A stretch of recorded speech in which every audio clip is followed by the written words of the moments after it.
We've all seen the ridiculous and at times frightening security theater the TSA imposes on the flying public, like the little girl groped by a TSA agent the other week. How absurd is this?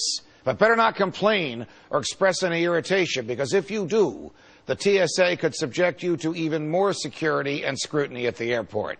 When and how will this madness end?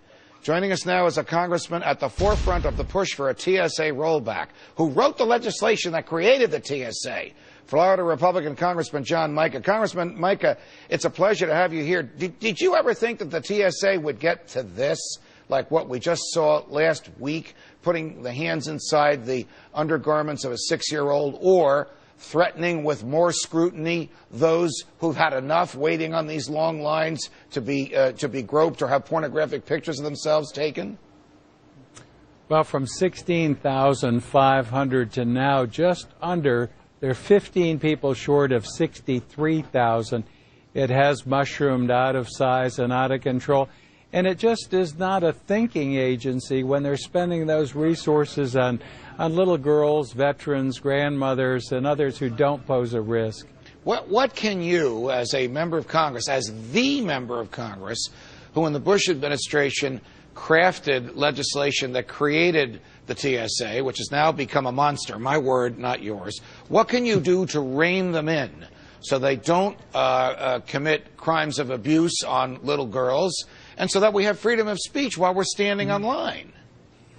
Well, first of all, I think we need to get a more sophisticated aviation security agency in place. TSA should deal on security intelligence and conduct oversight, set the rules. The United States is going to be one of the few countries in the world where we don't have private or contract screening. Get them out of the screening business. We're going to be one of the few. The only ones left are Romania, Bulgaria, and Poland, and the United States have this model of screening. Well, they need to concentrate on security, not on theater. Your original legislation, as I recall it, Congressman, and you told us this on this show a few months ago, that authorized the airport, the owner or operator of the airport, to opt out of the TSA and bring in private screening people who would show more respect for the individuals they are screening, and who could be sued, since it's so difficult to sue the government, as you know, when people were abused. Is that still the case, and is it happening anywhere?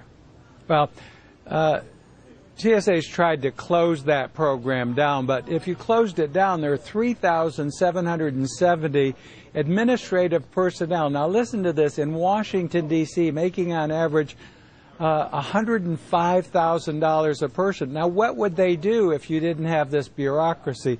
But what they should be doing in Washington and other agencies is dealing with security, focusing on a small group of people. Right. And targeting those who pose a risk. I got to tell you this. If the Congress doesn't do anything, the state legislatures will. In my home state of New Jersey, some state senators have introduced legislation that give you utter freedom of speech online and do not let the TSA touch you in a manner that would be a sexual assault.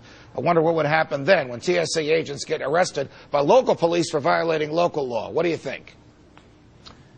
Well, the whole pat-down, I had it tested in January, and the failure rate is classified. I can't talk about it, but it's off the charts, and it's another part of the TSA expensive theater. Got it. And some of the other programs. Got it. Congressman John Mica, it's a pleasure. Thank you for joining us.